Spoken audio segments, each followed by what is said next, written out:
দীর্ঘ ২০ বছর পর চট্টগ্রামে আসছেন বিএনপির চেয়ারম্যান তারেক রহমান।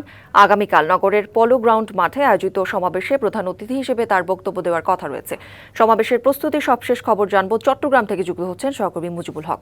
মুজিবুল, যেমনটা জানাচ্ছিলাম যে দীর্ঘ ২০ বছর পর তারেক রহমান যাচ্ছেন চট্টগ্রামে, সমাবেশ ঘিরে নেতাকর্মীরা কেমন উচ্ছ্বসিত, কি বলছেন তারা জানাবেন। কৌরি, প্রায় ২ দশক পরে বন্দরনগরী চট্টগ্রামে আসছেন বিএনপির চেয়ারম্যান তারেক রহমান। তার এই আগমন ঘিরে শেষ মুহূর্তের যে প্রস্তুতি সেটি কিন্তু শেষ হয়েছে অনেকটাই।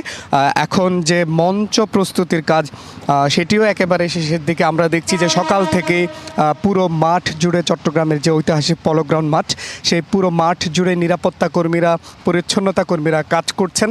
পাশাপাশি আমরা যতটুকু জেনেছি যে বিএনপির যে স্থানীয় নেতাকর্মীরা আমাদেরকে জানিয়েছেন, প্রায় ১০০ ফিট দৈর্ঘ্য এবং ৬০ ফিট প্রস্থের এই মঞ্চ কিন্তু প্রস্তুত করা হয়েছে। এবং নেতাকর্মীরা বলছেন এই সমাবেশকে ঘিরে তাদের যে ব্যাপক উৎসাহ উদ্দীপনা, সেটি বেশ কয়েকটি কারণে রয়েছে। যেহেতু নির্বাচনী আর আগে চট্টগ্রামে তিনি প্রায় ২ দশক পরে এই চট্টগ্রাম সফরে আসছেন, নির্বাচন ঘিরে তিনি দলীয় নেতাকর্মী থেকে শুরু করে চট্টগ্রামের মানুষের জন্য তিনি বিভিন্ন আশার বাণী শোনাবেন। সেটি তার সেই বক্তব্য ঘিরে তারা কিন্তু আশার বীজ বুনছেন। পাশাপাশি এই একই মাঠে কিন্তু সবশেষ ২০১২ সালে প্রয়াত বিএনপি চেয়ারপারসন বেগম খালেদা জিয়া তিনি এসেছিলেন এবং একই মাঠে তার সন্তান তারেক রহমান আসছেন।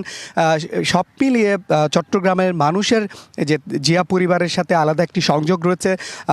বিএনপি নেতাকর্মীরা বলছেন বিএনপি পরিবারের কাছে, তারেক জিয়া পরিবারের কাছে চট্টগ্রামের আলাদা একটি গুরুত্ব রয়েছে, আলাদা একটি টান রয়েছে।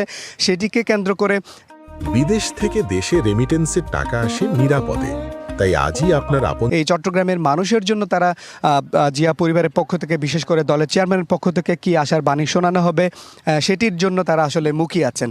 তো স্থানীয় পর্যায়ের থেকে জাতীয় পর্যায়ের নেতারা দফায় দফায় আমরা দেখেছি যে এই যে পলো গ্রাউন্ড মাঠ সেটি তারা পরিদর্শন করেছেন এবং তারা বলছেন ঐতিহাসিক এই পলো গ্রাউন্ড মাঠে যে জনসভা হতে যাচ্ছে আগামীকালকে, সেই জনসভাকে এক প্রকার তারা জনসমুদ্রে পরিণত করতে চান। তারা বলছেন শুধুমাত্র দলীয় যে নেতাকর্মীরা, বিভিন্ন অঙ্গ সংগঠনের যে নেতাকর্মীরা, তারা শুধু নন, সাধারণ মানুষের এখানে সম্পৃক্ততা থাকবে। শুধুমাত্র বিএনপির জনসভা হিসেবে তারা এটিকে উল্লেখ করছেন না। তারা বলছেন যে এখানে সাধারণ মানুষের এক ধরনের ব্যাপক জনসমাগম ঘটবে।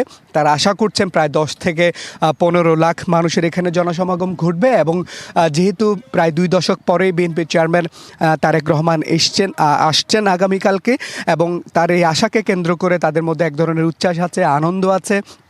তারা বলছেন যে যেহেতু আগামী ১২ই ফেব্রুয়ারি নির্বাচন, সেই নির্বাচনে যেহেতু চট্টগ্রামের ১৬টি সংসদীয় আসন, সেই আসনে সবকটিতে বিএনপি মনোনীত প্রার্থীরা রয়েছেন।